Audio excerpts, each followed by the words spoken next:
फक्त शिवसेनेनेच उतरावं अशी अपेक्षा आहे का? सगळ्यांनी उतरलं पाहिजे. शिवसेना ज्यांच्यासाठी उतरते जनतेने सुद्धा आमच्यासोबत उतरलं पाहिजे. शिवसेना तर सदैव लढणारीच संघटना आहे.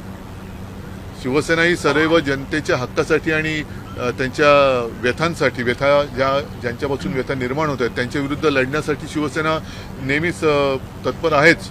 आम्ही आंदोलनही करू. मात्र ज्यांच्या हातामध्ये सरकार आहे ते सरकार याबाबत नेमकं काय करणार आहे, युद्धाच्या बाबतीत नेमकं काय परिणाम होत आहेत, काय दुष्परिणाम होत आहेत, हे पंतप्रधान कधीतरी आम्हाला सांगणार आहेत की नाही? चला नाही, धर्मांतराच्या बद्दल जे विधेयक आज मला वाटतं विधानसभेत मांडले गेले, उद्या परिषदेत मांडलं जाईल. साधारणतः तो मसुदा मी पाहिला. धर्म स्वातंत्र्य हे प्रत्येकाला असलंच पाहिजे. कोणी कोणत्याही परिस्थितीत जोर जबरदस्तीने किंवा कोणाच्या असहायतेचा फायदा घेऊन लांडी लबाडीने आमिष दाखवून धर्मांतर करत असेल तर त्याला आमचा विरोध आहेच. म्हणून ह्या धर्मांतर विरोधी किंवा धर्म स्वातंत्र्य म्हणून काहीतरी नेमकं एक नाव द्या विधेयकाला आमचा पाठिंबा आहेच. आणि अशा प्रकारे म्हणजे धाक दपटशा दाखवणं, ईडी, इन्कम टॅक्स, सीबीआय आपलं नाही काय धमक्या देणं, त्याच्यानंतर 50 कोके देतो सांगणं, असं करून जर कोणी धर्मांतर करत असेल तर त्याला आमचा विरोध आहेच.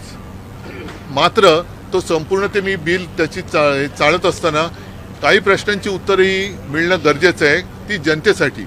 याचं कारण असं की त्याच्यात असं नमूद केलं आहे की गेल्या काही वर्षांमध्ये, मी आता शब्दशः नाही सांगत, एक सारांश सांगतो, गेल्या काही वर्षांमध्ये अशा प्रकारच्या धर्मांतरांच्या घटनांमध्ये वाढ झालेली आहे. आता गेल्या काही वर्षांमध्ये जास्त करून भाजप प्रणित सरकार राज्यात आणि केंद्रामध्ये सत्तेवर आहे.